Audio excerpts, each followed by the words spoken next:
Epic Games launched Fortnite in 2017, a fast-paced, free-to-play battle royale that took the world by storm. What began as a survival building game exploded into a global phenomenon, blending shooting, dancing, and wild creativity. Now, why, as a geography teacher, do I think it is so brilliant? The island has a variety of landscapes ranging from mountains to forests to rivers and lakes, and very realistic coastal scenery. Here is a stack off the end of a headland. Here is a sea arch that would have been a crack and then a cave before it was eroded through the headland. In the distance here is a tombolo where a spit connects to an island. It even has geysers.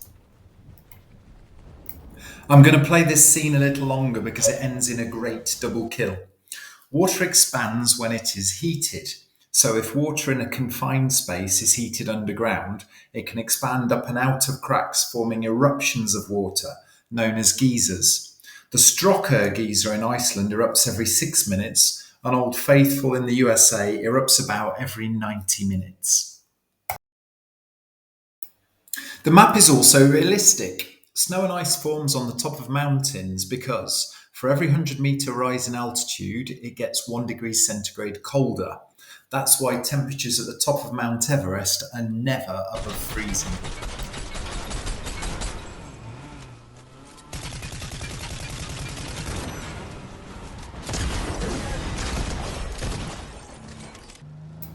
Another great thing about the Fortnite map is the trees and forested areas, which ecologists would love. Trees are amazing things. They release oxygen, absorb carbon dioxide, and improve our air quality. They contribute to cloud formation, they prevent soil erosion, they provide us with shade. They're a habitat for creatures, they have tons of other advantages. They prevent floods, their leaves give a fertile soil, they act as natural sound barriers, and they beautify our landscapes.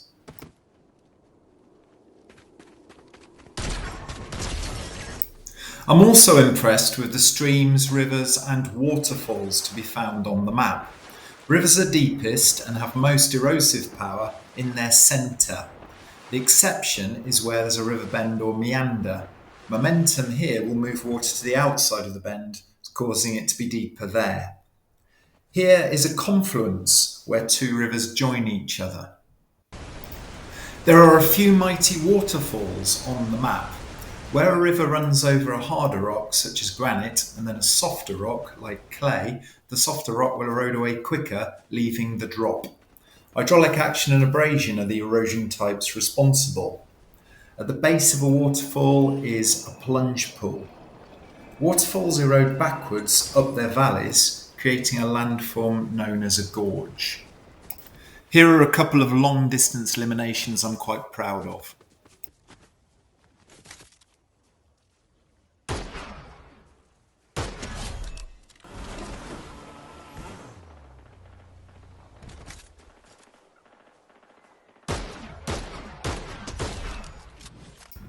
What you can see on the surface of the ground in an area is called the landscape. Well, what you can see in the sky is known as a cloudscape. And as well as this stunning volcano, we've got all sorts of clouds. The common, big, fluffy ones are known as cumulus. The really tall, wispy ones are known as cirrus. And then we've got storm clouds known as cumulonimbus. We've also got electricity generation through renewable energy on the map. Solar panels convert the sun's energy into electrical energy. Here we can see a dam which is holding back the water as a lake. It creates hydroelectric power when the water spins a turbine which turns a generator to create electricity. These types of renewable energy are wonderful. They're never-ending, non-polluting power which is cheap to run. There's also a train, which is good for the environment. Public transport carries more people per trip, reducing air pollution and congestion. Personally, I really like the quirky cow cutouts. The mountains on the map have road tunnels going through them, which is realistic. An item of trivia for you. The longest road tunnel through a mountain is the Landforms tunnel in Norway, which is 24.5 kilometres long.